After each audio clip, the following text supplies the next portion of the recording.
night, they had some chances to score and didn't. Wow. My Europa League final was Manchester United, who I think will have a rocky night at Old Trafford, because most of them are these days, against Tottenham. But I'm not convinced. And I don't think Tottenham fans are convinced. But it's going. I'm going to go for an all-English final, barring a disaster, which should be a great Europa League final for those two big clubs. But yeah, I'm just surprised that we are sitting here having this conversation about these two teams from what we've seen for the last 7 or 8 months. So well done to them if they get through. But I do think both legs will have some twists and turns. But probably both teams have given themselves just enough of a gap to squeeze into the final. And the surprise was what United did in Bilbao against Athletic Club last night. Yeah, that was a big surprise because, as you know, covering La Liga, Athletic Club are the 4th best team in Spain, and at one point were pushing to be even higher. Very good manager in Ernesto Valverde, some really good players, best defensive record in Spain. So United's 3 goals were excellent, albeit there was down to 10 men after 37 minutes when Vivian got sent off. But yeah, that was a big surprise when you look at the tail of the tape of the two teams this season. United have been appalling basically in the league and much better in the Europa League. So that was a big performance from them. A big surprise, great atmosphere in Bilbao. Fans were frustrated with the referee, it seemed. But I think, in terms of United's performance, definitely the best of the season, maybe asterisks by the sending off. But, great performances from Bruno Fernandes again. Casemiro was excellent. Højlund's work rate, all that sort of stuff. And kept a clean sheet, which is important. But we have seen this United side sort of crumble before at home at Old Trafford. So I know everybody's talking about this All-England final at the moment, but I do think both games, as crazy as this seems, are still in the balance for me. Yeah, it would be a catastrophic exit for United if somehow Athletic Club were to turn this around. But don't forget, Matt, Lyon scored 4 at Old Trafford. I was just about to say that. Lyon scored 4, but Manchester United scored 5. So yeah. Before we got on to Casemiro, because I want to talk about not so much his improvement, because there's been a huge improvement, but what they've done differently with him. I just want to talk quickly about how Athletic Club approach the second leg and how Man United do as well, because United are not going to put everyone behind the ball, because there's no point in doing that. There's going to be gaps to exploit. So how do both sides kind of go into a game where United as the home team lead 3-0 from the first leg away from home? I think Athletic Club just have to be the team that we know they are. I think the Williams brothers have to be better. There has to be a change up front, I think, in the centre-forward position. There's no doubt about that. And they've just got to attack United's frailties, which are when the crowd turns on United at home and they get frustrated. We've seen this side buckle. Now, from a United perspective, it's about playing not a defensive game, but a smart game.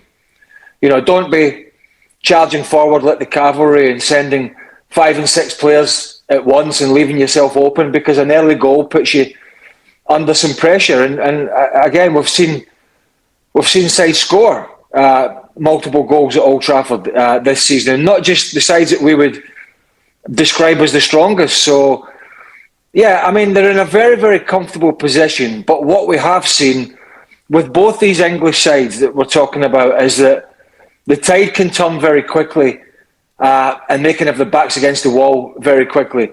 That being said, Athletic Club are not finishing the season as strongly as they would like. They have got some injuries. They missed Sunset yesterday in that game. He's the best attacking midfielder, best goal-scoring midfielder. So they'll be strong at Old Trafford. But there's no doubt both English clubs are the favourites. But I would urge some warning that an early goal or two, and we have seen these sides crumble before. Talk to me about Casemiro, a player who you kind of thought was just going through the motions up until a couple of months ago, but something has changed. What is that something that has meant that Casemiro now, in that kind of holding role, is someone who's like the conductor of the orchestra? Well, the league form's not really got much better. They've been performed well in Europe, where it's maybe a little bit slower. Yeah, he's been better, but I don't think that's going to be the answer longer term. Thinking about next season, because the legs are going to get slower and heavier, and that's not going to change. So he's definitely in a better spot than he was, because he was struggling. He almost looked embarrassed by his own performances, and this is a guy who was arguably at one point the best holding midfielder, the best destroyer, the best enforcer and bodyguard in world football. You ask Toni Kroos and Luka Modric, but he's unable to do that at the moment. And I do think the sending off certainly helped, because that allowed him to get more control in the middle of the park. They didn't have to do as much chasing around, and so therefore he wasn't asked as many questions. And of course, listen, he can read the game as good as anybody, but it's when he gets exposed in the middle of the park and there's a lot of space in there, I think that's when we've seen him struggle. But certainly last night was one of his better nights, certainly in recent history. Not comparing it to the halcyon days of Real Madrid, but comparing it to his struggles early on in the season, which I don't think any of us enjoyed watching, where he was making these mistakes and the cameras would sort of pan on him. And this was a guy who, as I mentioned, was the go-to midfield enforcer. And here he is at Old Trafford at that period, really, really struggling with himself. And I think with his emotions, with the crowd sort of getting on his back a little bit. So it's a good end to the season for him, it looks like. But going forward, there's going to have to be some big changes in there. It's like they've stopped giving him the ball from the goalkeeper or from the centre-back when his back is to goal. When he's getting the ball now, he's getting it with everything in front of him. Now, granted, there was an extra man last night. Bigger picture here. Why can Manchester United produce in Europe but not produce in the Premier League? No idea. Maybe the teams in Europe are a little weaker, but I wouldn't think so. And we could have two teams sitting in 14th and 16th in the Premier League in the Europa League final. What does that say about some of the others in this Europa League, if that is the case? So somehow they've been able to raise their game. The consistency in the Premier League has just not been there. The quality in the Premier League has just not been there. So it is a head scratcher. And I think if United do go on and win this competition, I don't think that should paper over any cracks and say, hey, maybe this squad of players is actually not as bad as we thought. I don't think that's the case. I think the Premier League 38-game season really gives you the indicator of where you are as a squad and where you are as a team.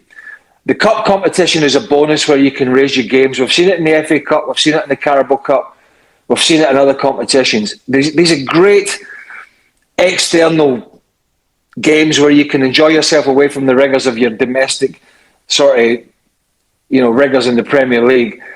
But winning for example, if Tottenham win and we'll get to Tottenham, I know, but if Tottenham win the Europa League, is Ange Postecoglou's job safe? I'm not sure it is.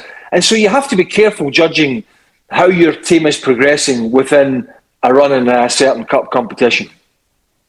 I'm actually glad you didn't have an answer to that question that I asked, because I don't even know if Manchester United fans they don't have an answer. And I don't know if there is one, because I'm just looking at the previous form in the Premier League. They acquired a Højlund very late stoppage time goal to get a point at Bournemouth. They lost at home to Wolves. They got thumped 4-1 at Newcastle. They drew 0-0 against Manchester City, which was much of a game, and they lost 1-0 at Forest. So, yes, they've got more than one foot into the final. They're 3-0 up from the away leg. Brilliant result. It really was. Still got job to do in the second leg. A performance out of nowhere and a result no one saw coming. Manchester United breathed new life into their